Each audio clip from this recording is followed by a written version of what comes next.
Saludos a todos. En esta ocasión vamos a ver un repaso del tema anterior, lemas de ángulos. En primer lugar, hicimos una diferencia terminológica entre clase general y lemas. Ahora vamos a ver un ejemplo. Tenemos estos dos triángulos con un punto interior. Notamos que en uno todos son múltiplos de 10, es decir, podemos generar todos los ángulos en base a uno de ellos, que es 10 grados. Y por otro lado tenemos lo mismo, ¿no? Podemos generar todos los ángulos a partir de E. Sin embargo, en este caso E es un número irracional eh, con grados sexagesimales, es decir, es producto de multiplicar 180 por un número irracional, mientras que 10 grados es 180 grados sexagesimales por un número racional, 1 entre 18.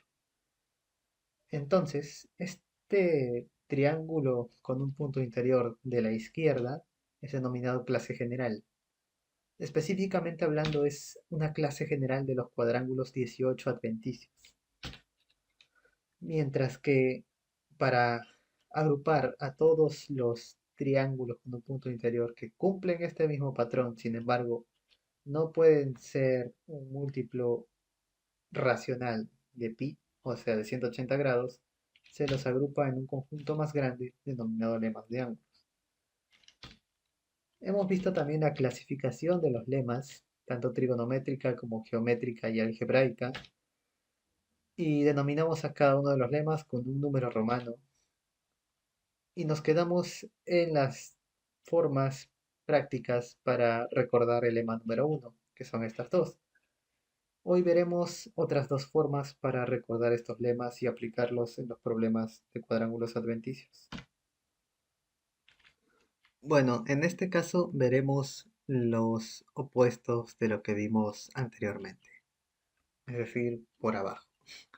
El equilátero ahora se va a construir como la reflexión vimos primero y vamos a obtener algunas de las siguientes formas. Estas que derivan de los gráficos anteriores. Pueden ver este triángulo con un punto interior y este cuadrilátero, que son los que aparecen aquí. Bueno, si se preguntan cuál es la relación que guardan sus ángulos, la distribución es la misma que el lema número uno. Se preguntarán, ¿y este cuadrilátero? No veo la distribución del lema número uno. Ya, vamos a hacer un inscriptible. Y ahora sí vemos la distribución del lema número uno. Con lo visto anteriormente, ahora vamos a colocar las cuatro formas del lema número uno en una sola figura. Entonces partimos de un triángulo isósceles y realizamos la forma número uno del lema número uno, que es la siguiente. Hacemos que el vértice del triángulo isósceles se convierta en el circuncentro de un triángulo, tal como vemos a continuación. De tal forma que este nuevo triángulo isósceles tenga un ángulo en el vértice que esté comprendido entre 0 y 60, mientras que este otro, el primero, está comprendido entre 60 y 120 grados, tal que todo el ángulo sea menor a 180 grados. A continuación, ubicaremos un triángulo equilátero de esta forma, que corresponde a la segunda forma del lema número uno. Ahora vamos a ubicar los puntos que corresponden a las últimas formas que hemos visto del lema número uno. A continuación uniremos los vértices del triángulo con el triángulo equilátero. Nos va a quedar de esta manera. Vamos a notar que hay algo peculiar. Si se dan cuenta, las zonas donde el ángulo es triple son comunes. A estas zonas las denominamos zonas de triplicación y las usaremos de forma conveniente cuando nos enfrentemos a problemas más complejos. Como ven, este ángulo resulta ser el triple, como lo evidenciamos aquí.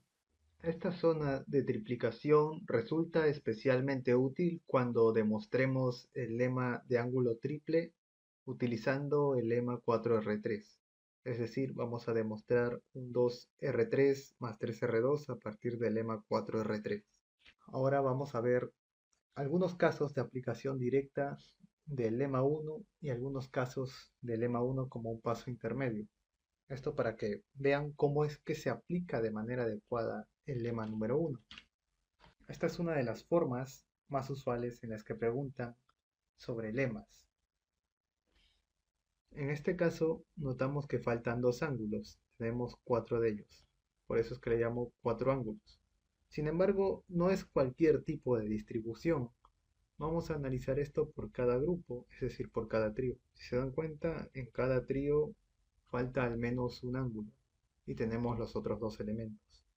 Este patrón se va a repetir siempre en esta forma de preguntar los lemas de ángulos.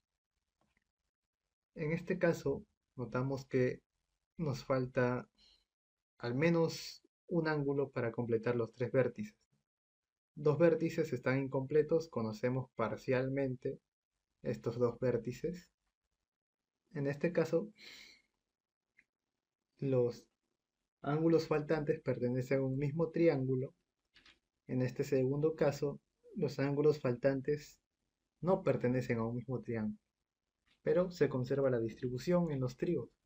Tenemos dos ángulos por cada trío y un ángulo faltante. Lo mismo aquí, en este tercer caso. Sin embargo, en este caso conocemos los ángulos en los tres vértices. Sin embargo, no tenemos ningún ángulo de este vértice, pero conocemos la suma. Del mismo modo, tiene la distribución que conocemos dos elementos de cada trío y nos falta conocer uno. Por eso es que con cuatro ángulos, dos de ellos por cada trío, podemos determinar los otros dos. Esta sería la solución, el lema completo con los ángulos completos por cada trío. Y vamos a ver la parte de intercambio de ángulos. Para hablar de intercambio de ángulos, en primer lugar vamos a recurrir a un caso familiar. Este es el cóncavo especial, muy conocido a nivel preuniversitario. Como pueden ver, es una de las tantas formas del lema número 1 o de este lema de ángulo doble. Podemos aprovechar esta forma, la distribución de los ángulos del cóncavo especial. Podemos intercambiar libremente los ángulos que pertenecen a cada grupo. Por ejemplo, si cambiamos de posición el 30 menos A con el A, podemos obtener lo siguiente, que también es el lema de ángulo doble, el lema número 1. Lo mismo ocurre, en este caso solo hemos cambiado de posición dos ángulos, pero nosotros también podemos cambiar de posición tres ángulos simultáneamente. Por ejemplo, el ángulo 30 menos A pasa a la posición del 30. El 30 pasa a la posición del 2A y el 2A pasa a la posición del 30 menos A. Obtenemos la siguiente figura con los ángulos intercambiados, que también se puede resolver y es el caso que ya vimos del lema número 1. Si se dan cuenta, la distribución en cada trío es libre, lo que nos da un total de hasta 12 formas por cada triángulo con un punto interior al realizar el intercambio, es decir, 12 formas T por cada intercambio de ángulos. Sin embargo, si lo hacemos en un cuadrilátero, vamos a obtener hasta 18 formas Q de intercambiar ángulos. Q de cuadrilátero y T de triángulo. Para denominar de manera individual a cada caso, Saito diseñó una notación, en este caso es la notación japonesa, que va nominando los ángulos desde la izquierda hacia la derecha. En este caso, primero establecer una base. En este caso la base es BC. BC se considera la base puesto que los ángulos del vértice B se conocen y los ángulos del vértice C también se conocen. Y vamos a nominar los ángulos de izquierda a derecha, 20, 60, 50, 30. Existe una notación cuando el ángulo es una incógnita y una notación cuando ya obtenemos el valor de la incógnita. Entonces, la notación va de la siguiente manera. 20, que es el ángulo que se encuentra más a la izquierda, se sigue por 60, 50 y 30. Cuando es un cuadrilátero, el ángulo ADB siempre es el que se va a denominar como el quinto, en la notación del cuadrángulo resuelto. En el caso del triángulo con un punto interior D, para el triángulo sucede lo mismo, se va a denominar este triángulo empezando por la izquierda, ¿no? 20, 10, 20, 30, y el ángulo faltante, la incógnita, es el ángulo de AC. Cuando ya se resuelve el problema, se utiliza la denominación T 2010, 2030, 40, que es el ángulo de la incógnita.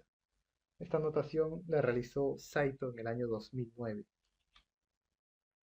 Ahora vamos a revisar a modo de resumen todo el contenido teórico sobre el lema número uno. En primer lugar, sabemos que esta es la forma trigonométrica de representar el lema número uno. Para los valores a, podemos decir que a está comprendida entre 0 y 30. Sin embargo, podemos también subdividir estos valores en enteros, aquellos que son reales y no son enteros. Por ejemplo, para el caso de 9 grados, esta sería su notación reemplazando a por 9 grados. Lo mismo para 10 grados, para 11 grados. Sin embargo, podemos hacerlo con valores menores y con valores mayores, hasta llegar a 30. Vamos a examinar un caso, que es el caso del 10 grados, que se puede representar por varias formas de la notación de Saito. Dentro de estas tenemos algunas de 20, 10, 20, 80, 30, claro, con el quinto ángulo ya encontrado. Cada problema requiere incógnitas, en este caso al menos dos incógnitas cuando es un triángulo, de la forma de Saito. Entonces, al seleccionar las dos incógnitas, vamos a tener, en el caso del triángulo, hasta 9 formas de seleccionar esas incógnitas.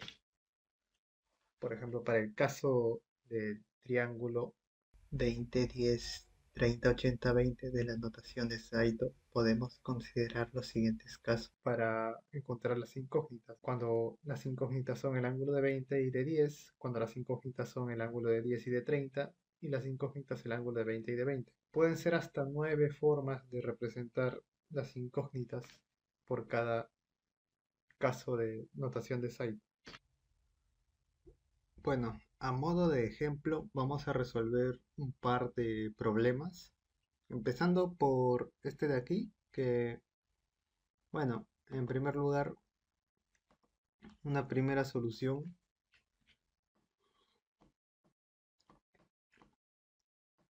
La primera solución la sacamos al ojo, sabiendo que se trata del lema número uno. Sabemos la disposición de ángulos y determinamos que interrogación, el signo de interrogación es 30 menos a, ¿no? Bueno, pero en caso de que estemos en una competencia contra el tiempo, podemos sacarlo al ojo. En caso de que no se trate, no estemos contra el tiempo y tengamos que demostrar sí o sí, entonces, bueno, vamos a trazar un poco. Tenemos aquí 90 menos a y 2a. Sabemos que el ángulo exterior es 90 menos a, ¿no? Este ángulo es 90 menos a. Es decir, este ángulo es igual a este. Entonces aprovechamos este regalo para construir un triángulo congruente, ¿no? Vamos a llamar A, B, C, D y ubicamos un punto E en la prolongación de CB tal que BAE sea congruente con el triángulo BAD. Entonces BE mide lo mismo, es congruente con el lado BD. podemos obtener estos ángulos.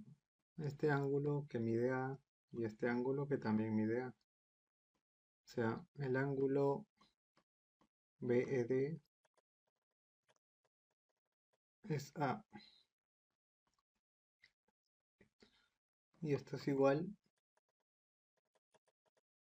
al ángulo DCB. Entonces, D es igual a DC.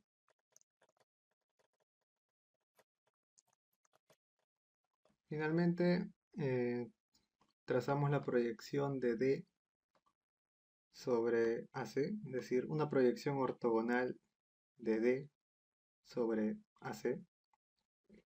Si esto vale C, esto mide 2C, y como es congruente con D, esto también mide 2C. Sin embargo, también podemos destacar que BEAD es un trapezoide simétrico. Entonces, esto es perpendicular y se divide en dos partes iguales, C y C. Por lo que este signo de interrogación también se duplica aquí. Como resultado final, todo suma 180 en ABC y obtenemos que el signo de interrogación es 30 menos A. El segundo problema. Como ya les dije, la primera solución es simplemente utilizar el lema, ¿no? Si es que ya resolvimos las 9 formas en las que se presenta el lema, podemos hacer esto directamente. Sabemos que automáticamente, si es que estamos contra el tiempo, sabemos que interrogación es 30 menos A. Pero vamos a trazar un poco, como siempre. Tenemos aquí un triángulo isósceles. Los lados son congruentes. Eh, Aquí tenemos un ángulo de 30 y un 30 menos A. Lo que nos conviene, bueno, vamos a colocar los vértices A, B, C, D. Vamos a ubicar la reflexión de D, la reflexión axial de D respecto a C, un punto es la reflexión E, es la reflexión axial de D respecto a C. Entonces esto es 30 menos A y esto es 30. Esto también va a ser palito. Notamos que el triángulo ABE es equilátero y además notamos que este es 30 grados y este es 60. Notamos la llanita, ¿no? Por lo tanto decimos que B es circuncentro de CAE. Circuncentro. Por lo tanto, BC también es palito. Pero vamos a notar que DS es equilátero. Eso significa que el ángulo EBD también es signo de interrogación. Por lo tanto, ya sabemos cuánto vale el signo de interrogación. Es la mitad de este ángulo, de 60 menos 2A. Es decir, 30 menos A.